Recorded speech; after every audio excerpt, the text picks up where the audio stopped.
زہرناک تحریر مرزا عمران بیگ۔ ماہم اپنے کیبن میں بیٹھی انہماک کے ساتھ کاغذ کے پلندوں پر کچھ لکھ رہی تھی۔ اس کے ایک طرف فائل رکھی تھی اور دوسری طرف لیپ ٹاپ۔ وہ ان دونوں پر موجود مضامین کو دیکھتے ہوئے کچھ اہم نکات نوٹ کر رہی تھی۔ وہ اپنے کام میں اس قدر مصروف تھی کہ اسے اپنے پاس ابرار کے آنے کا بھی احساس نہیں ہوا۔ ابرار نے کھنکھار کر اسے اپنی طرف متوجہ کیا۔ کام میں غرق ماہم چونک کر اس کی طرف دیکھنے لگی۔ کیا ہو رہا ہے؟ ابرار نے سوال کیا۔ سر، میں منشیات کی اسمگلنگ کے حوالے سے کام کر رہی ہوں۔ ماہم اسے اپنے کام کے بارے میں بتانے لگی۔ سر، اس ناسور نے ہمارے معاشرے کو پوری طرح اپنی لپیٹ میں لے لیا ہے۔ یار، یہ تو پرانی کہانیاں ہو گئی، ابرار نے اسے ہاتھ کے اشارے سے روکتے ہوئے کہا۔ لیکن سر، ابھی تک ان کا کوئی سدباب نہیں ہو سکا، ماہم نے کہا۔ اور آپ کو پتہ ہے منشیات فروش نئے طریقوں پر کام کر رہے ہیں۔ مثلاً، ابرار نے مختصر سوال کیا۔ مثلاً کچھ لوگوں نے بچوں کے کھلونوں کو اس کام کے لیے استعمال کرنا شروع کر دیا ہے۔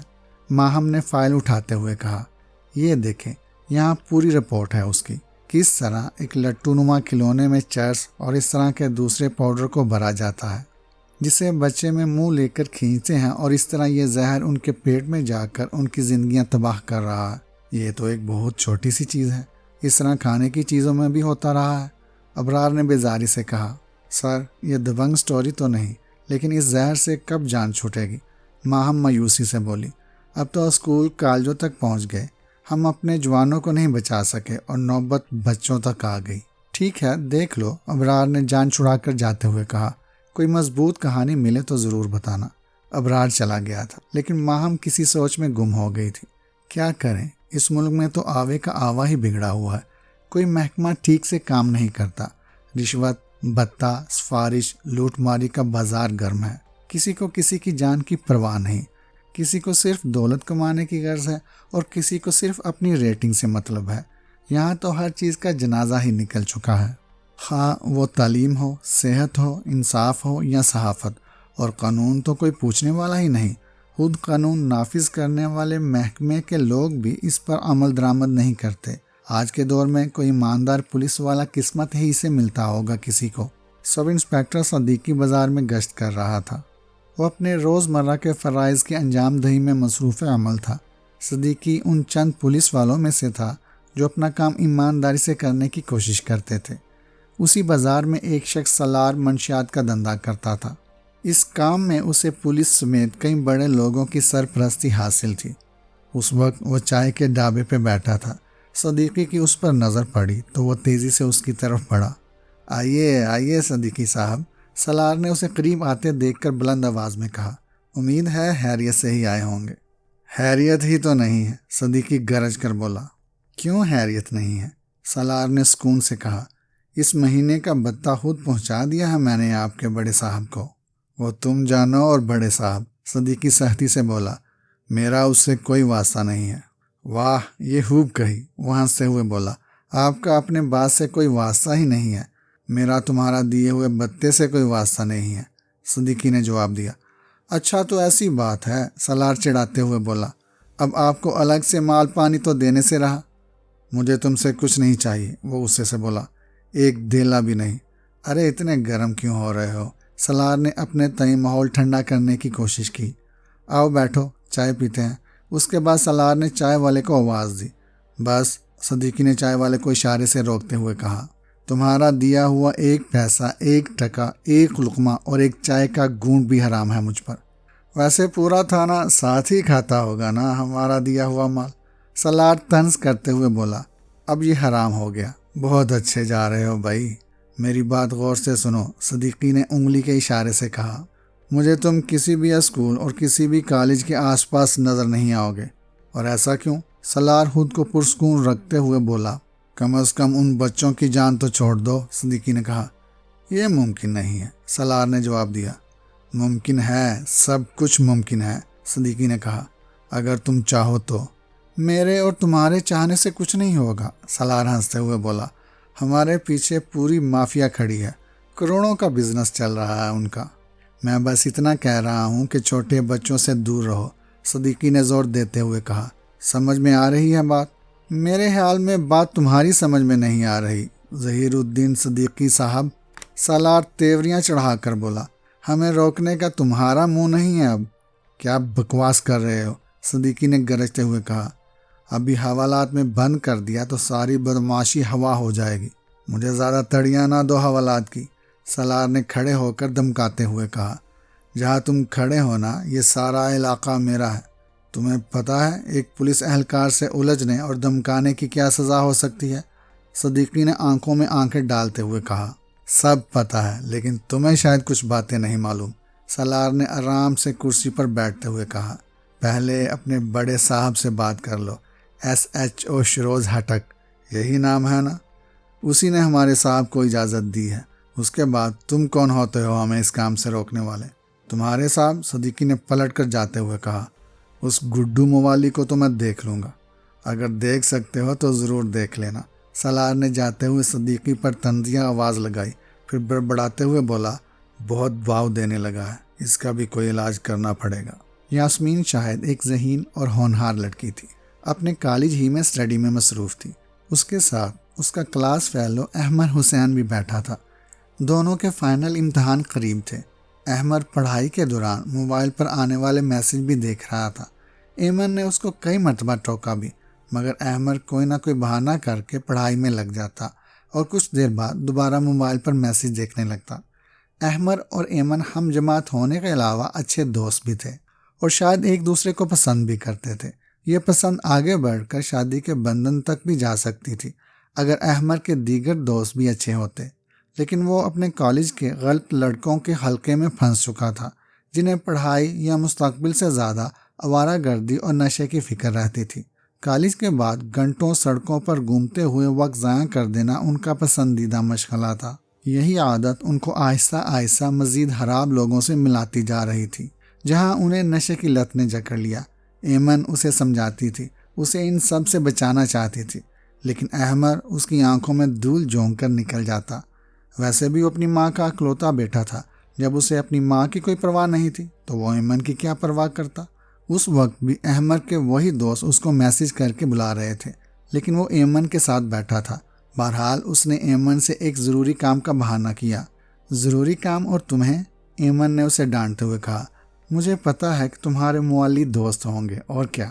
ارے تم تو ہر بات پر شک کرتی ہو، ایک دوست کو ایمرجنسی ہو گئی ہے۔ احمد نے جھوٹ بولتے ہوئے کہا، اس کی بائک گر گئی ہے، اسے دیکھنے جانا ہے، پتہ نہیں کس حال میں ہوگا۔ احمد نے جلدی سے اپنی بات ختم کی اور اٹھ کر چلا گیا اور ایمن اسے لاچاری سے دیکھتی رہ گئی۔ انسپکٹر صدیقی تھانے میں داخل ہوا تو اسے معلوم ہوا کہ SHO شروز ہٹک اس کا بے چینی سے انتظار کر رہا تھا۔ صدیقی فوراً شہروز کے کمرے کی طرف چلا گیا۔ وہاں پہنچا تو ماحول ہی کچھ اور تھا۔ شہروز غصے سے آگ بگولا ہو رہا تھا۔ اس نے بغیر کسی لگی لپی کے صدیقی پر زبانی حملے شروع کر دیے۔ اگر تمہیں اس معاشرے اور لوگوں سے اتنی ہی ہمدردی ہے تو کوئی اور کام کرو، شہروز نے گرجتے ہوئے کہا، ہماری جان چھوڑ دو۔ لیکن ہوا کیا ہے سر؟ صدیقی نے نہ سمجھتے ہوئے پوچھا۔ واہ، سارا معاملہ بگاڑ کر آ گئے، اب کہتے ہو کہ میں نے کیا کیا ہے؟ شہروز نے طنز کیا۔ سر مجھے کچھ بتائیں تو صحیح، صدیقی نے نرمی سے پوچھا۔ تم نے سالار سے کیا کہا ہے؟ شہروز نے سوال کیا تو صدیقی نے ایک گہری سانس لی، جیسے وہ معاملے کی گہرائی تک پہنچ گیا ہو۔ سر میں نے کوئی غلط بات نہیں کی، صدیقی نے وضاحت دی، بلکہ میں نے تو اسے غلط اور غیر قانونی کام سے روکنے کی کوشش کی ہے۔ صدیقی تمہیں پہلے بھی منع کیا ہے کہ اپنی مرضی سے کوئی کام نہ کیا کرو، شہروز نے طنز کرتے ہوئے کہا۔ لیکن تمہارے سر پر تو ایمانداری کا بھوت سوار ہے نا سر، تو اس میں غلط ہی کیا ہے؟ صدیقی نے آہستگی سے کہا، مجھے تو ایمانداری سے کام کرنے دینا، تم صرف وہی کام کیا کرو جس کا تم سے کہا جائے، شہروز نے الجھتے ہوئے کہا۔ سر میری بات تو سن لیں، صدیقی نے شہروز کی خاموشی دیکھتے ہوئے بتانا شروع کیا۔ اصل میں بازار میں گشت پر تھا، مجھے معلوم ہوا کہ سالار چھوٹے بچوں تک نشہ پہنچانے کی کوشش کر رہا ہے، تو کیا؟ شہروز نے غصے سے ڈانٹتے ہوئے پوچھا۔ میں نے اسے اسی کام سے روکا تھا اور بس، صدیقی نے اپنی بات مکمل کر دی۔ جو بھی ہو، ہمارے کام میں، میرا مطلب ہے کہ دوسروں کے کام میں کیوں ٹانگ اڑا رہے ہو؟ شہروز ڈٹائی پر اترا ہوا تھا۔ جانتے ہو سالار اور گڈو موالی کون ہے؟ سر دونوں معمولی سے بدماش ہیں اور بس، صدیقی نے کہا۔ گڈو موالی سردار کا ساتھی ہے، شہروز نے کہا۔ سردار کو تو تم جانتے ہی ہو اچھی طرح، جی سر جانتا ہوں، صدیقی آہستگی سے بولا۔ وہ ایک بزنس ٹائکون ہے، ڈان ہے علاقے کا۔ یہ علاقہ چلتا ہی اسی کے دم سے ہے، ہمارے بہت سارے مسئلے حل کرتا ہے، اور ساتھ ہی ہمارا آلو میٹر بھی ہے۔ شہروز اپنی دھن میں بول رہا تھا اور صدیقی اسے تعصب کے ساتھ دیکھ رہا تھا۔ شہروز اس کے نزدیک آتے ہوئے بولا، گھر کا خرچہ چلتا ہے اس سے، تمہارا بھی اور میرا بھی۔ صدیقی جیسے شخص کے لیے اس سے زیادہ بے عزتی کی بات اور کوئی نہیں ہو سکتی تھی۔ اس کا بس نہیں چل رہا تھا کہ وہ اس نوکری کو ابھی کے ابھی چھوڑ دے۔ وہ واقعی کوئی اور کام کر لیتا، لیکن اس کی بھی کچھ مجبوریاں آڑے آ گئی تھیں۔ اب سوچ کیا رہے ہو؟ شہروز نے اسے خیالوں میں گم دیکھ کر ٹوکا۔ جاؤ اور آئندہ اپنی مرضی سے کوئی قدم مت اٹھانا۔ صدیقی سلوٹ مار کر نکل گیا تھا، لیکن وہ جاتے ہوئے بھی کچھ سوچ رہا تھا۔ وہ اب بھی کچھ کرنا چاہتا تھا۔ وہ اس شہر کے بچوں کو ایسے ہی مرتے نہیں دیکھ سکتا تھا۔ ہاں، اسے کسی بھی حد تک جانا پڑے۔ واقعی اس شہر میں وہ ایک پاگل پولیس والا تھا، لیکن اسے اس خطاب سے کوئی فرق نہیں پڑتا تھا۔ اگر دوسرے لوگ اپنی بے غیرتی پر پکے تھے تو وہ بھی ایمانداری میں اپنی ضد پر اٹ جانے والا تھا۔ دوسری طرف احمر اور اس کے دوست سالار نامی بندے سے مل کر اس سے نشہ لے رہے تھے۔ سالار نے انہیں مزید نشے کا آسرا دیا اور ساتھ ہی ایک نشے کا پیکٹ دیا اور اس کی تعریفیں کرنے لگا۔ ارے یہ تو کچھ بھی نہیں، سپر سونک ہے، سپر سونک۔ ابھی تک تم لوگوں نے جتنے بھی جہاز اڑائے ہیں، یہ ان سب میں سب سے تیز ہے۔ پرانے راکٹ سب فیل ہو چکے ہیں اس کے آگے۔ ارے تو پھر دو نا، للچا کیوں رہے ہو؟ فرحاد نے کہا۔ ارے صبر کرو یار، سالار ہاتھ پیچھے کرتے ہوئے بولا۔ پوری بات تو سن لو۔ احتیاط بہت ضروری ہے، بس اس کی ایک وقت میں محدود ڈوز لینی ہے۔ زیادہ ڈوز لینے سے کیا ہوگا؟ ایک لڑکے نے سوال کیا۔ جان بھی جا سکتی ہے، سالار نے بے پرواہی سے کہا۔ کوئی مر گیا تو میری کوئی ذمہ داری نہیں ہوگی۔ ارے تمہیں کوئی کچھ نہیں بولے گا، ایک اور لڑکا بولا۔ تم کیوں ایویں ٹینشن لیتے ہو؟ ٹھیک ہے، تم اپنا مال پکڑو اور میرا مال میرے حوالے کر دو، سالار نے ان سب کو نشہ فراہم کرتے ہوئے کہا۔ سب نے اسے اپنی اپنی رقم پکڑائی۔ سالار ان سب سے رقم جمع کر کے گنتا ہوا چلا گیا، جبکہ احمر اور اس کے دوست مل کر نشہ کرنے لگے، یعنی موت سے کھیلنے لگے۔ کوئی اس صفوف کو سگریٹ میں بھر رہا تھا، کوئی ہتھیلی پر ڈال کر سونگ رہا تھا۔ دوسری طرف ایمن کو ایک لڑکے کے ذریعے معلوم ہوا کہ احمر اپنے نشئی دوستوں کے ساتھ ہے، تو اس نے فوری طور پر اسے فون کیا۔ احمر جو سگریٹ پھونک رہا تھا، اس کے فون اٹینڈ کرنے سے پہلے اس کے ایک دوست فرحاد نے اس سے موبائل لے لیا۔ ابے موبائل دے نا، احمر بولا۔ ضروری فون ہے۔ دیکھ لیا میں نے کتنا ضروری ہے، فرحاد نے اسے چھیڑتے ہوئے کہا۔ کیا یار تم اس کے حکم کے غلام بنے رہتے ہو؟ غلام نہیں ہوں میں پسند کرتا ہوں اسے۔ احمر کچھ لڑکھڑاتی زبان میں اپنی محبت کا اظہار کر رہا تھا۔ وہ محبت ہے میری، لیکن کچھ وقت اپنے لیے بھی میرے دوست، فرحاد نے اس کے کاندھے پر ہاتھ رکھتے ہوئے کہا۔ یار وہ ناراض ہوتی ہے، احمر بولا۔ اسے تو میرا سگریٹ پینا بھی پسند نہیں، تو کیا چھوڑ دے گا یہ نشہ اس کی خاطر؟ فرحاد نے منہ بنا کر کہا۔ نہیں، صرف تسلی دوں گا، احمر مسکرا کر بولا۔ چھوڑ یار، بعد میں مل کر تسلی دے لینا، فرحاد نے اپنی طرف سے فلسفہ بگاڑنے کی کوشش کی۔ ارے وہ لڑکی ہے، اور لڑکی اپنے محبوب سے ناراض ہو کر کہیں نہیں جاتی، دوست نے نشے کی پڑیاں دکھاتے ہوئے کہا۔ لیکن یہ نشہ نہیں بچے گا، اسے تو ہم سب مل کر ہوا میں اڑا دیں گے۔ یار تھوڑا سا دو نا مجھے، احمر نے للچاتے ہوئے کہا۔ ارے تھوڑا سا کیوں؟ فرحاد نے شیطانی مسکراہٹ سے کہا۔ تھوڑا زیادہ لو نا، سالار بول رہا تھا کہ جان کو خطرہ ہے، احمد نے یاد کرتے ہوئے کہا۔ جان کو کیا خطرہ ہو سکتا ہے؟ فرحاد نے کہا۔ فضول باتیں ہیں یہ، سبھی لوگ خوب مزے کرتے ہیں اس کے، اور ویسے بھی تمہاری جان تو اس لڑکی میں اٹکی ہوئی ہے۔ ہاں یہ تو ہے، احمر خوش ہوتے ہوئے بولا۔ فرحاد جان بوجھ کر احمر کو زیادہ نشہ دینے لگا اور اس کے ہاتھ پر صفوف نکال کر اسے براہ راست سانس کے ذریعے کھینچنے کو کہا۔ کچھ ہی دیر میں احمر مدہوش ہو چکا تھا، جبکہ ایک طرف بیٹھا فرحاد اسے دیکھ کر مکروہ ہنسی ہنس رہا تھا۔ اب دیکھتا ہوں سالے لیلا مجنو کا کھیل کیسے کھیلتے ہیں۔ نشے کے اثر میں ڈوبا فرحاد اپنے آپ سے باتیں کرنے لگا۔ دراصل فرحاد ایمن کو پسند کرتا تھا، لیکن اس کے لفنگے پن کی وجہ سے ایمن اسے لفٹ نہیں کراتی تھی۔ کئی مرتبہ اس نے ایمن کی کڑوی کسیلی باتیں برداشت کی، ایک دو مرتبہ تو وہ پٹتے پٹتے بچا تھا۔ ایمن کو احمر پسند آیا تھا، وہ ایک مہذب اور تمیزدار لڑکا تھا، لیکن برے دوستوں کی صحبت نے اسے بربادی کے دہانے پر پہنچا دیا تھا۔ یہ سب فرحاد ہی کی سازش تھی۔ اس وقت فرحاد اپنی کامیابی پر خوش ہو رہا تھا۔ وہ اپنے ایک دوست کو ساتھ لے کر آج کی کامیابی کا جشن منانے نکل گیا تھا، اور اس کا جشن بھی کیا تھا؟ آوارہ گردی، سڑک پر تیز بائک دوڑانا، شور شرابہ، غل غپاڑا۔ وہ لوگ رات دیر تک جشن مناتے رہے۔ احمد ان کے ساتھ نہیں تھا، لیکن وہ گھر بھی نہیں پہنچا تھا۔ آدھی رات تک اس کی ماں اس کا انتظار کرتی رہی، لیکن وہ تو اس قابل ہی کہاں تھا کہ لوٹ کر گھر آ سکے۔ وہ تو اسی فٹ پاتھ پر پڑا تھا جہاں فرحاد اسے چھوڑ کر گیا تھا، بالکل اکیلا، تنہا، بے یار و مددگار۔ اس کے اطراف لوگ جمع ہونے لگے تھے، ٹارچ کی روشنیاں ڈال کر اسے دیکھ رہے تھے۔ وہیں کچھ پولیس والے بھی آ گئے تھے۔ تھوڑی دیر میں صدیقی بھی وہیں موجود تھا۔ جانچ کرنے پر معلوم ہوا کہ وہ جان کی بازی ہار چکا تھا۔ وہاں کسی کو اس کا نام معلوم نہیں تھا۔ وہ ان سب کے لیے فقط ایک لاش تھا، ایک نشئی کی لاش، جس کی ماں نے اسے بڑا آدمی بنانے کے خواب دیکھے تھے، لیکن غلط صحبت اور نشے کی حالت نے اس کے سارے خواب چھین لیے۔ اس کی ماں کی تو وہ پوری رات آنکھوں ہی میں کٹ گئی تھی۔ صبح تک احمد کی شناخت ہو سکی، اور اس کی ماں اور دیگر لوگوں کو بھی اطلاع دی گئی کہ احمد اب اس دنیا میں نہیں رہا۔ ایمن کو بھی کالج میں بہزاد سے معلوم ہوا کہ احمد کس طرح اپنی جان کی بازی ہار چکا تھا۔ ایمن کے لیے یہ سب بہت بھیانک خواب کی طرح تھا۔ اس کے دل کو ایک ٹھیس سی پہنچی۔ اسی دوران اسے اچانک یاد آیا کہ ایک دن پہلے ہی فرحاد نے اسے کچھ کہا تھا۔ فرحاد نے اسے کوریڈور میں روکتے ہوئے کہا تھا، جبکہ اس وقت احمد کا ہی انتظار کر رہی تھی، تم نے مجھے اس کے لیے دھتکارا تھا نا، وہ اب تمہیں نہیں مل سکتا۔ نشئی ہے وہ، ایک نشئی۔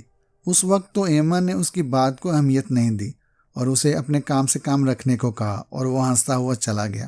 اب ایمن کو یہ بات یاد آئی تو اسے کچھ سمجھ آ رہا تھا کہ فرحاد کا احمد کی موت سے کوئی نہ کوئی تعلق ضرور ہوگا۔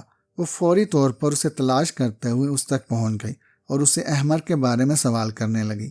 احمد کل تمہارے ساتھ تھا نا؟ بتاؤ تم نے کیا کیا اس کے ساتھ؟ تم پاگل ہو گئی ہو کیا؟ فرحاد نے بگڑتے ہوئے کہا۔ وہ اسے اچانک اس طرح سامنے دیکھ کر گھبرا گیا تھا۔ میں نے کچھ نہیں کیا اس کے ساتھ۔ تم نے ہی کچھ کیا ہے۔ تم نے کل کہا تھا کہ احمد اب مجھے نہیں مل سکتا۔ ایمن اتنی آسانی سے اس کی جان چھوڑنے والی نہیں تھی۔ وہ اس سے جواب طلب کرنے لگی۔ ایسا تم نے کیوں کہا تھا؟ جواب دو۔ تم فضول میں میرے پیچھے پڑ گئی ہو۔ فرحاد اس کے سوال سے بچ کر جانے لگا۔ احمد سے میرا کیا تعلق؟ رکو، میری بات کا جواب دو۔ ایمن اس کے پیچھے جاتے ہوئے چلانے لگی۔ میں سب کو بتا دوں گی تمہاری اصلیت۔ اب فرحاد کے پاس اس کے سوا اور کوئی چارہ نہیں تھا کہ وہ اس کی باتوں سے بچنے کے لیے بھاگ جائے، اور اس نے یہی کیا۔ ایمن اسے روکتی رہ گئی۔ اس کے پاس بہزاد آ گیا تھا اور وہ اسے سمجھانے لگا، دیکھو احمد تو جا چکا ہے، لیکن اس طرح شور کرنے سے کچھ نہیں ہوگا۔ تم مجھے بتاؤ کیا بات ہے۔ ایمن نے بہزاد کو ساری بات بتائی تو وہ دونوں مل کر فرحاد کو تلاش کرنے لگے، لیکن وہ تو کالی سے غائب ہو چکا تھا۔ اب ایمن کو ایک ہی بات سمجھ آ رہی تھی کہ اسے پولیس کی مدد لینی پڑے گی۔ بہزاد نے اسے سمجھایا کہ تم کیوں کسی چکر میں پڑ رہی ہو، پولیس ویسے بھی اپنا کام کر رہی ہے۔ بہرحال ایمن بہزاد کی بات سن کر خاموش تو ہو گئی، لیکن وہ اکیلے ہی تھانے جانے کا فیصلہ کر چکی تھی۔ ایمن پولیس اسٹیشن گئی تو وہاں کے حالات کوئی خوشگوار نہیں تھے۔ ظاہر ہے ہمارے تھانوں کا سب سے برا حال ہے، لہٰذا وہاں کا ماتحت اسٹاف خصوصاً رانا اس سے سیدھے منہ بات ہی نہیں کر رہا تھا۔ دیکھیں بی بی، آپ جس لڑکے کی موت کی FIR کٹوانے آئی ہیں، رانا رعونت سے بولا، وہ تو نشئی تھا، ہیروئنچی تھا۔ ایسا بالکل نہیں ہے، ایمن نے اعتماد سے کہا۔ اس کے ساتھ کوئی سازش ہوئی ہے۔ کیسی سازش؟ رانا نے پوچھا۔ مجھے لگتا ہے جیسے اسے زبردستی زیادہ نشہ کرا دیا گیا ہوگا۔ ایمن نے اپنے خدشے کا اظہار کیا۔ آپ ہمیں نہ پڑھائیں، رانا اکڑ کر بولا۔ ہم اس کی لاش کی جانچ کروا چکے ہیں، وہ پرانا نشئی تھا۔ سر، یہ سب کچھ اس کے غلط دوستوں کا کیا دھرا ہے۔ ایمن نے اپنی بات پر زور دیا۔ ویسے ایک بات تو بتاؤ، رانا نے ایمن کو گھورتے ہوئے کہا، تمہارا اس سے کیا رشتہ تھا؟ وہ میرا کلاس فیلو تھا، ایمن نے جواب دیا۔ صرف کلاس فیلو؟ رانا مکاری سے مسکراتے ہوئے بولا، یا کچھ اور بھی؟ کیا مطلب ہے آپ کا؟ ایمن رانا کے سوال پر الجھ سی گئی۔ بھائی جوان لڑکا تھا، رانا نے میز پر جھکتے ہوئے کہا۔ تم بھی جوان لڑکی ہو، بتا دو، کوئی پسند کا چکر تو نہیں تھا؟ سر، مجھے تو دل کا چکر ہی لگتا ہے، وہاں موجود شہزاد نے مداخلت کرتے ہوئے کہا، ورنہ کون لڑکی اس طرح کلاس فیلو کے لیے تھانے آتی ہے؟ یہ کیسی باتیں کر رہے ہیں آپ لوگ؟ ایمن نے احتجاج کیا۔ ایک لڑکا اپنی جان سے چلا گیا اور آپ لوگ یہاں یہ بیہودہ باتیں کر رہے ہیں۔ اس میں کیا بیہودگی ہے؟ شہزاد نے مزید ڈٹائی سے کہا۔ کسی کو پسند کرنا بیہودگی ہے تو پھر دنیا میں سارے ہی بیہودہ لوگ ہوں گے۔ شہزاد اور ساتھی پولیس والے ہنسنے لگے جبکہ ایمن کا غصہ بڑھتا جا رہا تھا۔ اور بی بی ویسے بھی ہمارا کام ہے سوالات کرنا، رانا نے کہنا شروع کیا۔ ہم ہر قسم کے سوالات کرتے ہیں، ضروری ہے کہ ہمارے سامنے سب کچھ سچ بولا جائے، ورنہ سچ کا پتہ تو ہم لگا ہی لیتے ہیں۔ شہزاد نے پھر بیچ میں لقمہ دیا۔ تو پھر پتہ لگائیے سچ کا، ایمن نے برداشت کرتے ہوئے کہا۔ پہلے تم اپنے بارے میں تو بتاؤ، رانا نے اوباشانہ لہجے میں اپنے چہرے پر ہاتھ پھیرتے ہوئے کہا۔ کیا بکواس کر رہے ہیں؟ رانا کے انداز پر ایمن غصے سے بڑک کر کھڑی ہو گئی تھی۔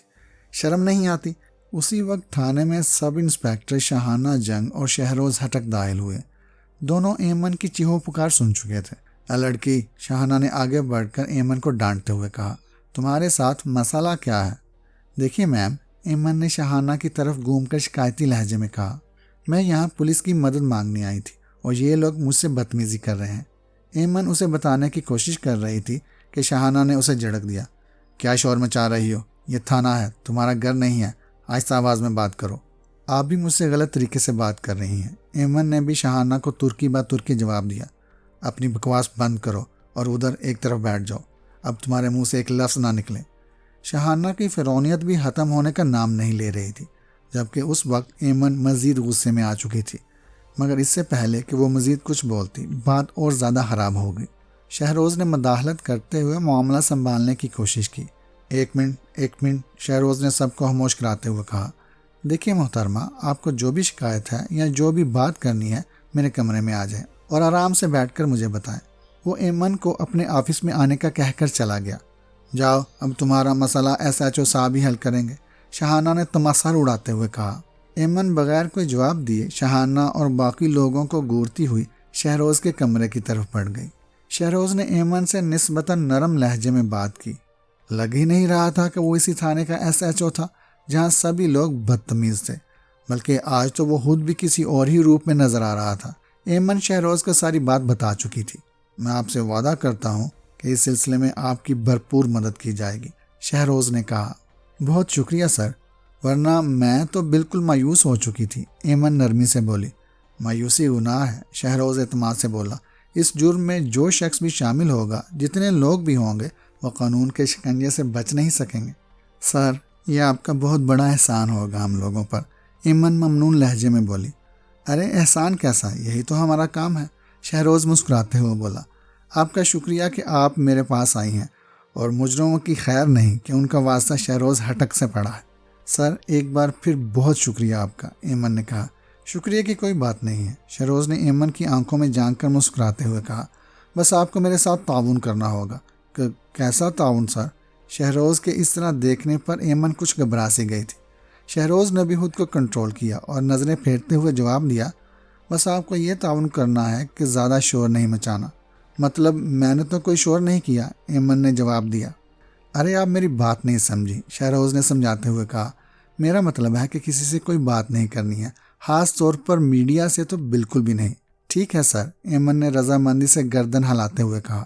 آپ ایسا کریں گی تو ہم بھی آسانی سے مشکوک شخص فرحاد اور دیگر مجرموں کو تلاش کر لیں گے، شہروز نے مزید وضاحت دیتے ہوئے کہا۔ ورنہ میڈیا کی وجہ سے بہت مشکلات پیش آتی ہیں۔ بس یہی میں بھی چاہتی ہوں سر، ایمن نے کہا، کہ جلد سے جلد مجرم پکڑے جائیں۔ بالکل، اپنا فون نمبر دے جائیں، شہروز نے پین اور کاغذ بڑھاتے ہوئے کہا۔ کوئی بات پوچھنی ہو یا کوئی اپڈیٹ ہو تو رابطہ کر لوں گا۔ ایمن نے اپنا فون نمبر لکھا اور شہروز کا شکریہ ادا کرتے ہوئے چلی گئی۔ شہروز اس کا فون نمبر اٹھا کر دیکھنے لگا۔ وہ سوچ رہا تھا کہ کبھی نہ کبھی یہ فون نمبر کام آئے گا، جب یہ لڑکی قابو میں آئے گی۔ دوسری طرف سالار گڈو موالی کے ساتھ بیٹھا تھا۔ ان دونوں کا اگلا نشانہ اسکول جانے والے بچے تھے۔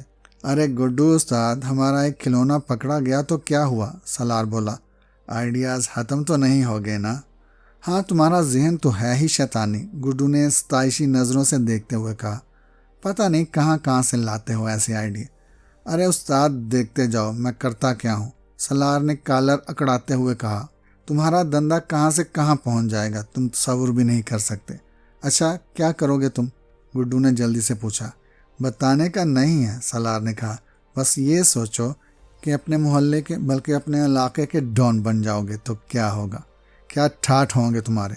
سالار کی بات سنتے ہی گڈو ایک خالی جگہ تکتے ہوئے سوچ میں چلا گیا تھا۔ وہ خیالوں ہی خیالوں میں خود کو کسی مہاراجا کے روپ میں دیکھنے لگا تھا۔ واقعی کیا ٹھاٹھ ہوں گے، اپنی گاڑی ہوگی، بنگلہ ہوگا اور حسینائیں ہوں گی، ہاتھ باندھے کھڑی ہوں گی۔ بس واپس زمین پر آؤ، زیادہ ہوا میں نہ اڑو، سالار نے اسے ٹوکتے ہوئے کہا۔ تم نے کبھی خواب میں بھی نہیں سوچا ہوگا کہ یہ سب؟ یار سوچا تو بہت ہے، گڈو نے للچاتے ہوئے کہا۔ یہ خواب و خیال ہی تو ہوتے ہیں اپنے اختیار میں، بس کر دو یار، سالار نے اپنے سر پر ہاتھ مارتے ہوئے کہا۔ اتنا آسان کام نہیں ہے، تم نے خود ہی تو یہ خواب دکھایا تھا، گڈو منہ بسورتے ہوئے بولا۔ غلطی ہوگی میرے باپ، معاف کر دو، سالار نے ہاتھ جوڑتے ہوئے کہا۔ اچھا بتاؤ کہ وہ نیا نشہ کیسا جا رہا ہے؟ گڈو خجل سا ہو گیا تھا، اس لیے اس نے بات بدلتے ہوئے پوچھا۔ ایک دم سپر ہٹ، سالار ہاتھ کے اشارے سے بولا۔ لیکن کل ایک لڑکے کی موت ہو گئی اس کی وجہ سے۔ وہ کیسے؟ گڈو نے پوچھا۔ زیادہ نشہ کرنے کی وجہ سے، سالار نے بتایا۔ معلوم ہوا ہے کہ اس کے ایک دوست کی وجہ سے ہوا تھا یہ سب، اس کا کمینہ پن تھا۔ ابے تو کیا ہو گیا؟ گڈو تھوکتے ہوئے بولا۔ نشہ کر کے مرنا ہی تو ہے، کون سا زندہ رہنا ہے؟ سب انسپیکٹر صدیقی شہروز اور رانا کے ساتھ بیٹھا تھا۔ سر آپ نے یہ بہت اچھا کیا، اس لڑکی ایمن کی مدد کرنے کا فیصلہ کر کے۔ صدیقی نے اپنی خوشی کا اظہار کیا ہی تھا کہ اگلے ہی لمحے ٹھرکی شہروز کی سچائی سن کر اس کی ساری خوشی ہوا ہو گئی تھی۔ میں اس کی مدد ہاک کروں گا، شہروز نے کہا۔ پیٹی اتروانی ہے کیا؟ لیکن سر وہ لڑکی تو آپ سے بہت امیدیں وابستہ کر کے گئی ہے، صدیقی نے کہا۔ ارے جب میں نے اسے دیکھا تو اس وقت وہ غصے میں تھی اور اتنی حسین لگ رہی تھی کہ بس، شہروز نے تصور میں اسے دیکھتے ہوئے کہا۔ میں تو اس کی ہمدردیاں بٹور کر اس کو بیوقوف بنا رہا ہوں اور بس۔ یہ کیا کہہ رہے ہیں سر؟ صدیقی افسردگی سے بولا۔ تمہیں پتہ تو ہے یہی تو کام ہے ہمارا، شہروز نے صدیقی کو دیکھتے ہوئے کہا۔ دوسروں کو بیوقوف بنانا اور اپنا الو سیدھا رکھنا۔ یہ بات تو 16 آنے سچ بولی ہے سر آپ نے، رانا نے مکھن لگاتے ہوئے کہا۔ وہ تو ٹھیک ہے، صدیقی نے مایوسی سے کہا۔ مجبوری میں تو چل جاتا ہے، لیکن کی بحث میں نہیں پڑا کرو میرے ساتھ، شہروز تلخی سے بولا۔ ویسے بھی مجھے یقین ہے کہ اس معاملے میں گڈو موالی کا ہی ہاتھ ہوگا۔ 100% سر، رانا نے کہا۔ تو پھر ہمیں گڈو موالی پر ہاتھ ڈالنا چاہیے نا، صدیقی نے اپنی رائے دی۔ تم پاگل تو نہیں ہو گئے ہو؟ شہروز نے دوبارہ صدیقی کو جھڑکا۔ اس پر ہاتھ ڈالنا آسان نہیں ہے، پہلے بھی سمجھایا ہے تمہیں۔ میرے حال میں گڈو کو تھوڑا سمجھانا پڑے گا سر جی، رانا نے اپنی تجویز دی۔ اپنا کام کرے لیکن احتیاط کے ساتھ۔ بلکہ ایک کام کرو صدیقی، شہروز کچھ سوچتے ہوئے بولا۔ تم خود گڈو سے جا کر ملو۔ سر میں؟ صدیقی نے حیرت سے کہا۔ ہاں تمہارا سالار سے جھگڑا بھی ہو گیا تھا بلا وجہ، شہروز نے کہا۔ اس سے مل کر اپنے معاملات کو سلجھاؤ۔ شہروز کی بات پر صدیقی تذبذب میں پڑ گیا۔ رانا نے اسے دیکھتے ہوئے کہا۔ سر جی آپ کہیں تو میں چلا جاؤں گڈو کے پاس؟ نہیں تم نہیں، صدیقی، شہروز نے اٹل فیصلہ سناتے ہوئے صدیقی سے کہا۔ صدیقی سلیوٹ کر کے باہر نکل گیا، اس کے ساتھ ہی رانا بھی باہر نکل گیا۔ صدیقی تو اپنے کام سے باہر چلا گیا، لیکن رانا ہنستا ہوا وہاں موجود سب انسپیکٹر شہانہ جنگ کے نزدیک آ کر بیٹھ گیا۔ کیا بات ہے رانا؟ شہانہ نے اسے دیکھتے ہی کہا۔ کوئی خاص بات ہے کیا؟ جی شہانہ جی، بہت ہی خاص بات، رانا نے مزہ لیتے ہوئے کہا۔ شہروز صاحب کے بارے میں تو بتاؤ، شہانہ نے بے دلی سے کہا۔ صاحب ایمن نامی لڑکی کی ہمدردیاں بٹورنے کے چکر میں ہیں، رانا نے کہا۔ تو شہانہ نے بے پرواہی سے کہا۔ مجھے تو کسی اور ہی چکر میں لگ رہے ہیں وہ، رانا نے پھر کہا۔ تمہارا دماغ انہی باتوں میں پھنسا رہتا ہے، شہانہ نے غصے سے کہا۔ اگر اسی بیجے کو کسی کام میں لگا لو تو کیا برائی ہے؟ شہانہ نے اسے غصے سے آنکھیں دکھائیں، کیونکہ اسے اس طرح کسی کا شہروز کے بارے میں بات کرنا پسند نہیں تھا۔ حالانکہ سبھی لوگ جانتے تھے شہانہ اور شہروز کے قصے، دونوں آپس میں لیلا مجنوں تھے۔ گو کہ شہانہ سب کے سامنے اس کا کھل کر اظہار کرنے سے کتراتی تھی، لیکن وہ شہروز کو چھوڑنا بھی نہیں چاہتی تھی، کیونکہ وہ تھانے کا مائی باپ جو تھا، پورا علاقہ اس کے نیچے تھا۔ بتے میں حصہ بھی شہروز کے بعد شہانہ کو زیادہ ملتا تھا۔ رانا ایک ایسا ڈیٹ انسان تھا جو شہانہ سے جھڑکیاں کھانے کے بعد اس کے اور شہروز کے تعلقات پر تبصرہ کرنے سے باز نہیں آتا تھا۔ ابھی بھی وہ یہی کام کر رہا تھا۔ دیکھ لیں میں نے آپ کو خبردار کر دیا ہے، رانا نے سنجیدگی سے کہا۔ صاحب اس لڑکی کے جال میں ہی نہ پھنس جائیں۔ صاحب کہیں نہیں پھنسنے والے، شہانہ نے جواب دیا، اور جہاں تک ایسی لڑکیوں کی بات ہے وہ تو آتی جاتی رہتی ہیں، کوئی نئی بات نہیں ہے۔ جبھی تو کہہ رہا ہوں نظر رکھا کریں، رانا لگائی بجائی سے باز نہیں آ رہا تھا۔ کسی لڑکی کا جادو سر چڑھ کر نہ بولنے لگے۔ صاحب پر کسی کا جادو نہیں ہوتا، اس لیے یہ جادو نہیں ہے، شاہانہ نے کہا۔ اسے بخار کہتے ہیں، وہ بھی چند روز کا ہوتا ہے، اتر جائے گا جلد ہی، اور اگر نہیں اترا تو، رانا نے کہا۔ تو میں صاحب کا علاج کرنا اچھی طرح جانتی ہوں، شاہانہ نے اعتماد سے کہا، اور یہ بھی کہ کیسے اور کہاں سے کروانا ہے۔ جیسے آپ کی مرضی، رانا نے ٹیک لگاتے ہوئے کہا۔ میں نے تو اپنا کام کر دیا ہے۔ ہاں یہی تو تمہارا کام ہے، لگائی بجائی، شاہانہ تلخی سے بولی۔ اب اصل ڈیوٹی پر توجہ دو یا تمہارا بھی علاج کرنا پڑے گا۔ رانا جلدی سے اٹھ کر چلا گیا، جبکہ شاہانہ مسکراتے ہوئے کچھ سوچ رہی تھی۔ اس کے ہوتے ہوئے شہروز اس کے پنجوں سے نکل نہیں سکتا تھا۔ واقعی اس نے اپنی گرفت بہت مضبوط رکھی تھی، اس لیے اسے کسی بھی لڑکی کے آنے یا جانے سے کوئی فرق نہیں پڑتا تھا۔ اب یہ نہیں پتا کہ ان دونوں کے درمیان جو تعلق تھا اسے محبت کا نام دیا جائے یا ٹھگ کا، ہوس کا یا لالچ کا۔ سردار کے سامنے گڈو موالی اور سالار بیٹھے تھے، جبکہ پاس ہی جگرا اور پارا بھی موجود تھے۔ سردار شیشہ پی رہا تھا۔ سردار کے گھر کا بھی عجیب ہابناک سا ماحول ہوتا تھا، ہلکی دھیمی روشنی اور اس میں اٹھتے ہوئے دھوئیں کے مرغولے۔ ہمارا اگلا ٹارگٹ اسکول کے بچے ہیں، گڈو بتا رہا تھا، بہت فائدہ ہوگا۔ دیکھ لو پھنس نہ جانا، سردار نے کش لگاتے ہوئے کہا۔ بچے تو بچے ہی ہوتے ہیں مالک، جب بڑے ہو کر بھی انہیں نشے پر لگانا ہے تو بچپن سے ہی کیوں نہیں، سالار نے دانت نکالتے ہوئے شامدانہ لہجے میں کہا۔ ہر کام کا ایک وقت ہوتا ہے، سردار نے کہا، وہ کام اسی وقت اچھا لگتا ہے۔ ویسے تو جیسا آپ بولیں گے ویسا ہی کریں گے، گڈو کچھ پسوپش کرتے ہوئے بولا۔ ویسے بھی شہروز ہٹک ہمیں اوکے کا سگنل دے چکا ہے، سالار نے جلدی سے بتایا۔ سردار نے ان دونوں کو بغور دیکھا۔ گڈو کی آنکھیں لالچ سے چمک رہی تھی، اسی چمک نے اسے اندھا کر دیا تھا، جبکہ سالار بھی اس کا ہمنوا بنا اس کا بھرپور ساتھ دے رہا تھا۔ شہروز کی بات مت کرو، سردار نے ٹھہرے ہوئے لہجے میں کہا، اس کا تو کوئی دین ایمان ہی نہیں۔ مالک وہ تو ٹھیک ہے، سالار نے کہا، پر ہمارا کون سا دین ایمان ہے؟ ایک بات یاد رکھو، جرم کی دنیا میں کوئی اصول نہیں ہوتے، سردار نے سمجھاتے ہوئے کہا، لیکن کامیابی کے لیے ضروری ہے کہ اپنے اصول خود ہی بناؤ اور پھر ان پر خود ہی سختی سے عمل کرو۔ سر لیکن شہروز ہٹک تو آپ کا بھی پنٹر خاص ہے، گڈو نے کہا۔ آپ کے اور ہمارے کام تو آتا ہے نا؟ لالچی پولیس والا ہے وہ۔ ایک لالچی شخص کسی بھی عہدے پر بیٹھا ہو وہ اس معاشرے کے لیے ناسور بن جاتا ہے، سردار نے حقیقت بیان کرتے ہوئے کہا۔ وہ ہمارے کام ہی لالچ کے چکر میں آتا ہے، ایماندار ہوتا تو سر اٹھا کر جیتا، یوں ہمارے آگے پیچھے دم نہ ہلاتا پھرتا۔ ٹھیک ہے، جیسا آپ بولیں گے ویسا ہی کریں گے، گڈو نے کہا۔ شہروز سے یاد آیا کہ اس کا فون آیا تھا، سردار نے پوچھا۔ کوئی لڑکا مر گیا ہے؟ ہاں کالج کا لڑکا ہے، سالار نے جواب دیا۔ اس چکر میں ایک پری بہت اڑتی پھر رہی ہے، گڈو نے بتایا۔ بولیں تو پر کاٹ دوں اس کے، سالار نے غصے سے کہا۔ اچھا ہم بھی تو دیکھیں کون سی پری ہے، سردار نے مونچھوں کو تاؤ دیتے ہوئے کہا۔ سردار کی بات پر پارو نے جو لا تعلق سی بیٹھی تھی چونک کر دیکھا۔ کالج کی لڑکی ہے مالک، سالار نے بتایا، مرنے والے لڑکے کی دوست ہے شاید۔ تم دونوں ایک لڑکی سے ڈر رہے ہو، پارو نے دخل اندازی کرتے ہوئے کہا۔ ڈر نہیں رہے، ویسے ہی بتا رہے ہیں، گڈو نے کھوکھلی ہنسی سے اپنی جیپ مٹاتے ہوئے کہا۔ ایسی چھوٹی موٹی چیزوں سے ہم پریشان نہیں ہوتے، سالار نے بھی جواب دیا۔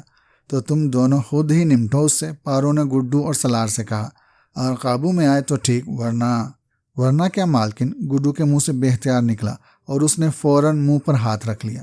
ورنہ اٹھا کر لے آنا، میں سمجھا دوں گا اسے، سردار نے پارو کو دیکھ کر مسکراتے ہوئے کہا۔ اور میں بھی دیکھ لوں گی اسے، پارو بھی ہنستے ہوئے بولی۔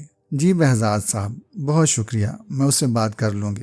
ماہم اپنے آفس میں تھی، اس نے بہزاد سے فون پر بات کرتے ہوئے کچھ نوٹ کر کے فون بند کر دیا۔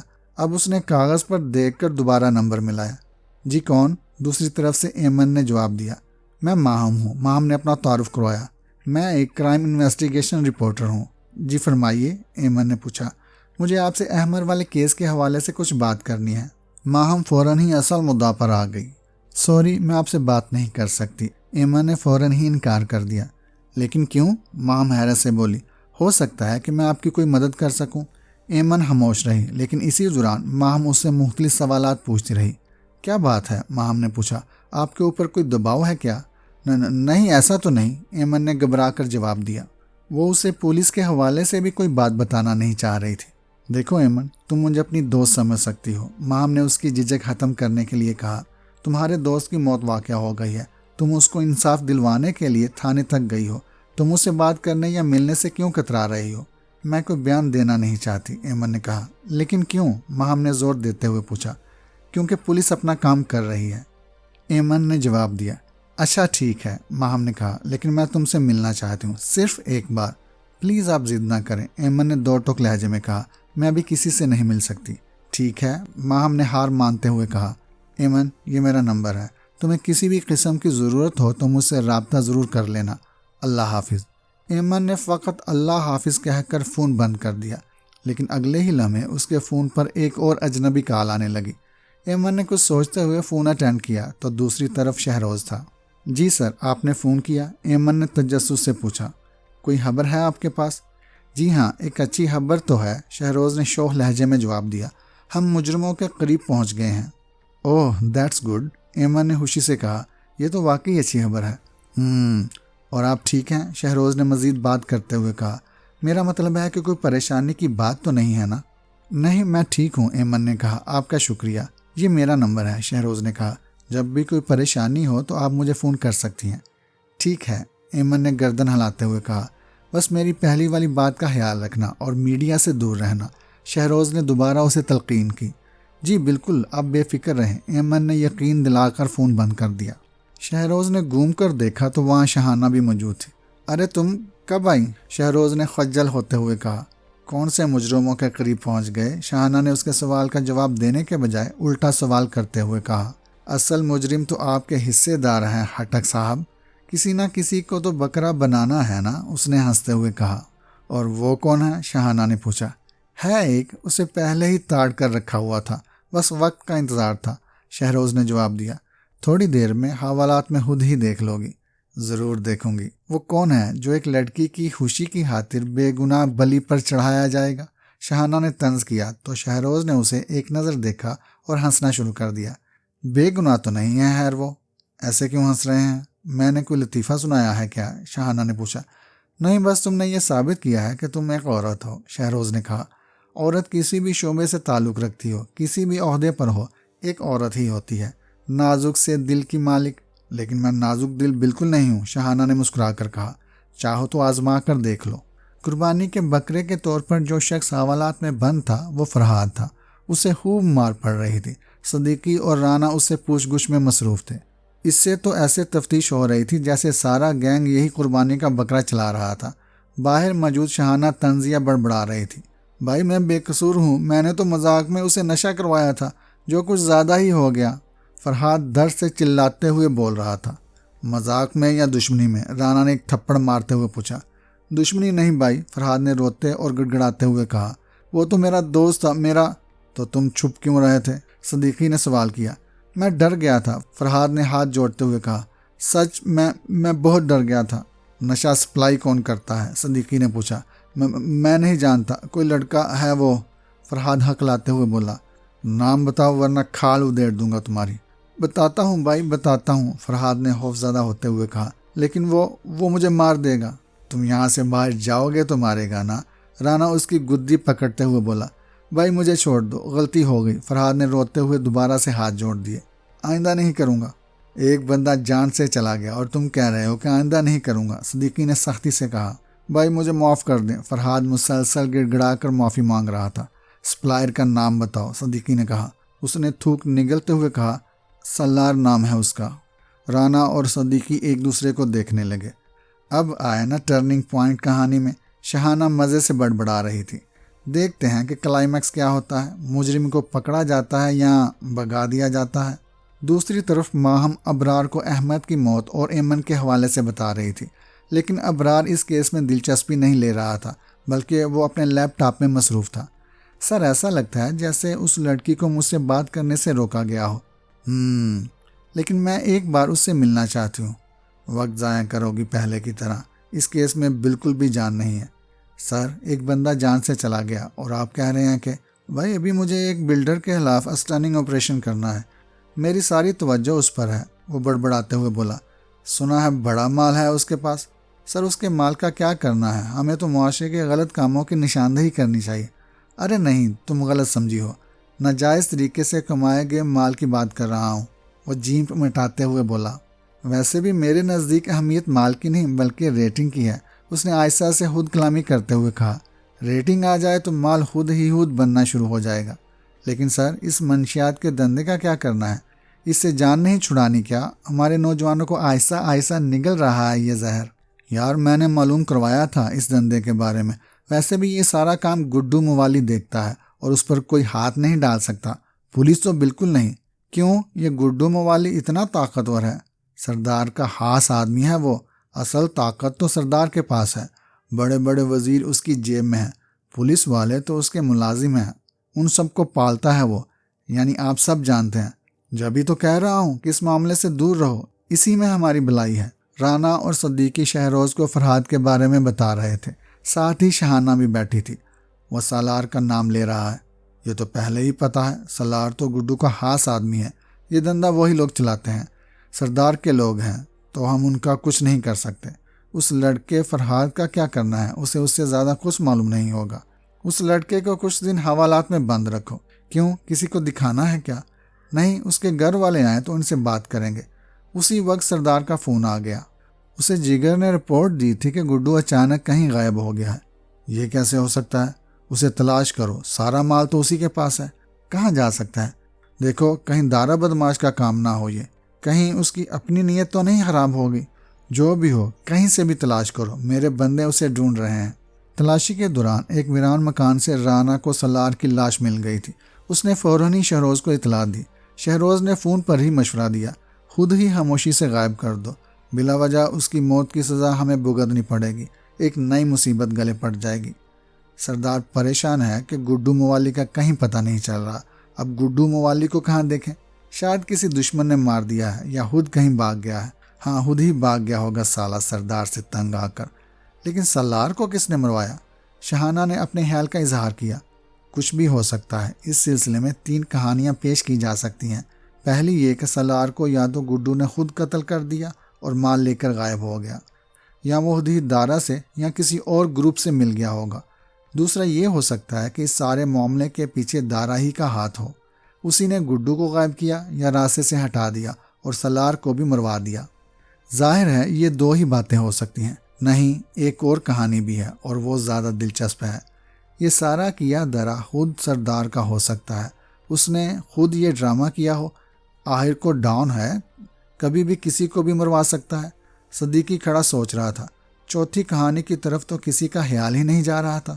صدیقی کو یاد آ رہا تھا کچھ دن پہلے اس نے سالار کو پکڑا تھا۔ سالار چھوٹے بچوں کو نشہ دینے کی چیزیں تیار کر رہا تھا۔ تم میرا کچھ نہیں بگاڑ سکتے، تم لوگ سردار کی جیب میں ہو، مجھے کوئی نہیں خرید سکتا۔ بھول ہے تمہاری، گڈو موالی سردار کا خاص آدمی ہے اور میں گڈو کا۔ یوں تم سب ہماری جیب میں ہو یا نہ، تم زندہ رہو گے تو خاص آدمی رہو گے نا، نہ رہے گا بانس اور نہ بجے گی بانسری۔ صدیقی نے اسے جان سے مار دیا تھا۔ شہروز کے پاس سردار کا فون آیا تو صدیقی اپنے خیال کی دنیا سے واپس آیا۔ گڈو زیادہ کام کا نہیں تھا، سردار بتا رہا تھا، کہیں بھی ملے تو اس کی فائل بند کر دینا۔ لیکن ایسا کیوں؟ اب وہ سیکیورٹی رسک بن چکا ہے، دوسرے صوبے کی پولیس کی نظروں میں آ چکا ہے، جبکہ دوسرے ملک میں بھی اس کا نام لیا جا رہا ہے۔ ٹھیک ہے، جیسا آپ کا حکم، لیکن مجھے لگتا ہے کہ وہ شاید کہیں اور بھاگ چکا ہے۔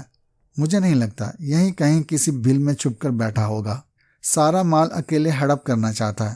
اوہ، تو یہ اصل بات ہے۔ لیکن مارنے سے پہلے اسے سارا مال نکلوا لینا، نشہ بھی بہت مہنگا ہو گیا ہے۔ صدیقی گڈو کے پاس بیٹھا تھا، اس نے گڈو موالی کو قید کیا ہوا تھا۔